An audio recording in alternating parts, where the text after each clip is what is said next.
Inquiring minds want to know, to my singles specifically, if you could attract you in another person, would you marry you? Hello, hello, hello. It's your girl Kia here. Welcome back to my channel, Evolution of Kia. I want to welcome you to another episode from my newest series, Lip Service, and part 2 of Bury Me, as we break down this kind of touchy topic on, are we actually marriage material? And full disclaimer before getting into this episode, this is in no way to be offensive to anyone.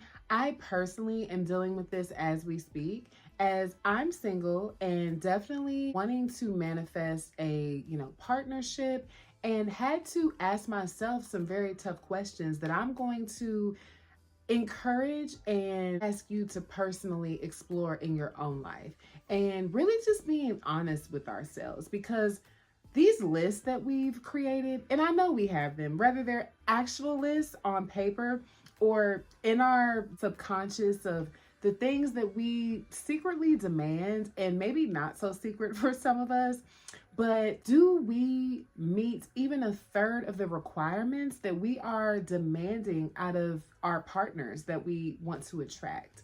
This is just something that I would say is something to explore as we are just evolving into the best versions of ourselves, which in turn, if we are truly choosing the right partners for us, the goal should be that we are choosing people that reflect the highest versions of ourselves.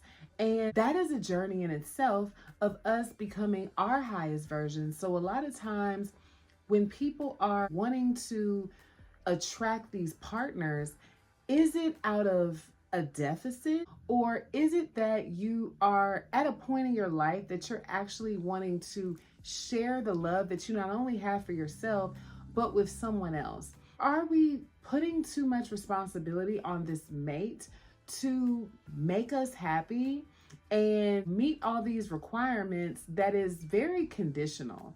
And I think that there is a real lack of consideration that we are truly what we attract.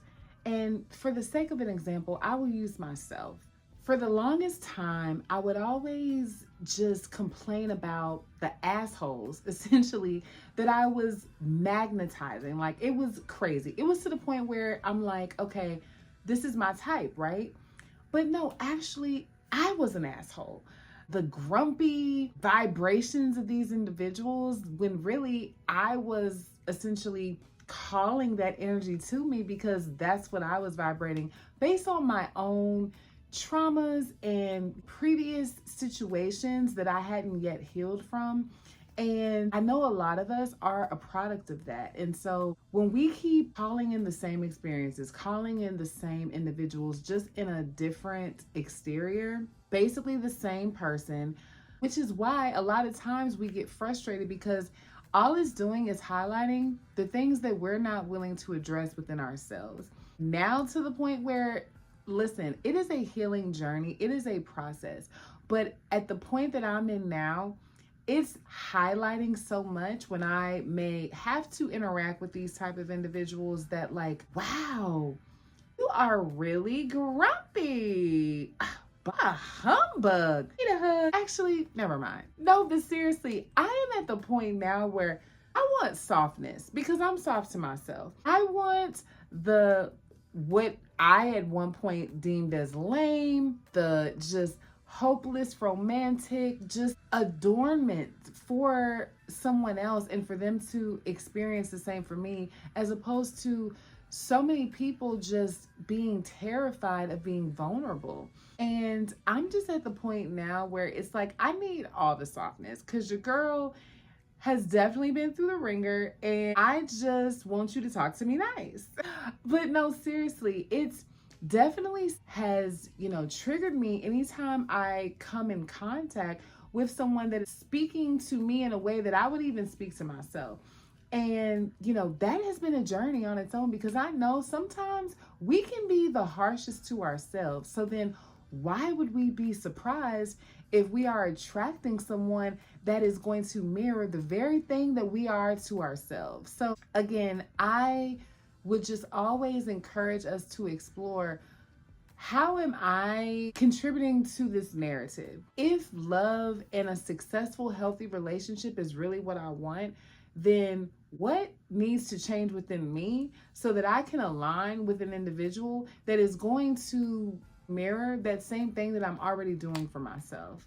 It's not something that is, a formula that I have mastered, but I definitely just noticed as I'm shifting in my own healing journey that even the interactions that I have with the masculine energy has shifted from what it was in the past, which shows, my growth. A lot of times what people don't always realize is that if you continue, because I get it, especially if you are in certain, cities in America that are deemed to be very difficult and having to compete with these imbalanced ratios between male and female, I would just challenge us to ask ourselves the question of, how well do we really know ourselves, know what we're into, know what brings us true happiness, know what makes us tick, even date ourselves before we step into the major role as a spouse. Are we looking to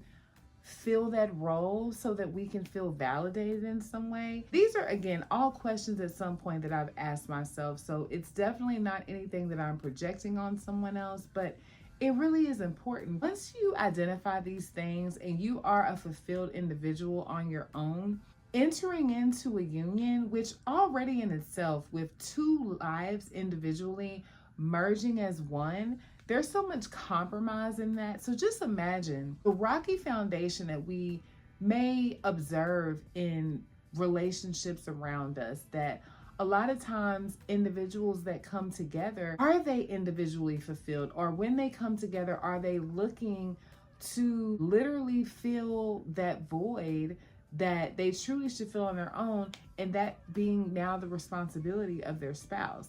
Or not having our own identity outside of the role that we've taken on in the marriage? Are we taking the steps to really nurture ourselves and fall in love with ourselves, essentially, through dating ourselves, as well as, yes, dating others? It's just something to think about, because how could we possibly enter a situation and be what the other person may need us to be if we can't even be that to ourselves? What is really the root of wanting to come into union if we don't personally come into union on our own? I dare to use the term self-love a lot of times because I feel like in this society it's almost gimmicky at this point, but there's so much power in self-love, and a lot of us really not knowing what that looks like. Something as simple as the concept of not realizing that all these things that we are searching for, particularly when it comes to relationships, once we come to the realization that it's always been us, it has always been you. You are who you've been looking for all along. And once you realize that, there is so much power in the selection process that you will have when choosing a mate. Once you are your own light, you love yourself in a way that you demand just by your presence, just by your aura, just by your energy, you're going to demand that same intention. I can just remember as a little girl falling for the Disney fairy tale of being saved by the prince on his white horse, this whole thing. I think that so much pressure that we may put on ourselves to have our realities match that fairy tale, essentially. It's not to say that you won't have your own fairy tale, but explore the thought of saving yourself. When I say save yourself, like, be your own hero, be your own fulfillment, be your own happiness and love, so that once you are in that vibration, it's not always about the search. You're going to be at a point where you're going to be calling in the right partner for you especially once you're on your path of being the best version of yourself. So when I say that it's always been you, if we are willing to be patient, if we are willing to not settle and not be so terrified of potentially not meeting these deadlines of checklists that we have for our life, of when we were supposed to do, a certain thing. I should have been, aligned with someone at this point. Maybe not. If ultimately your goal is to have the optimal relationship and not just one out of convenience, not just one out of fear for being alone, that is when we truly can attract the strongest, most beautiful unions that are built on a foundation of our own individuality, as well as being able to be a whole individual to pour into our mates. So to my original question of would you marry you, I think more specifically it should be, which version of you do you want to marry? Because we see all day, every day, people aligning with individuals. It's not to say that this can't be your reality, but which reality do you want to align with? A lot of times during this waiting period, what are we doing in the process? Are we healing? Are we compassionate to ourselves? Are we becoming the best physical versions of ourselves? Are we nurturing our financial health? Are we doing the things that make us feel whole individually, as opposed to approaching a union or longing for a union that would want to essentially complete us? And if we are not, it is in no way fair to expect these things out of someone else if we're not willing to do these on our own. So I would just encourage us during this time to really become the loves of our lives so that we can align with the loves of our lives, or at least be on the path to be able to attract that. We are all worthy of love.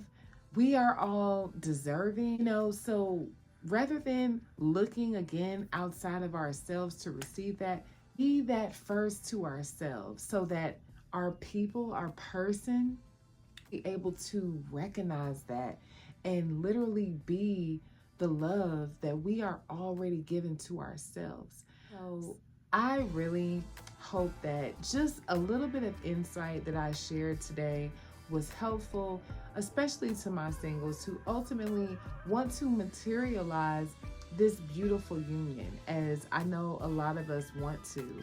Being willing to ask ourselves those tough questions of, am I truly reflecting the person that I want to ultimately attract? And so I am so happy that you guys were here with me and joining me for this episode. If you are interested in catching out part 1 or some very lip combos, I would encourage you, and we'll link the video down below of part 1 to this episode so that you can be caught up on those options. I would love to share. And if you found value in the content that was shared tonight, I would absolutely love it if you would like, comment, and of course subscribe to my channel for more content like this. And I cannot wait to join you again for another episode of Lip Service. Until the next time, peace out.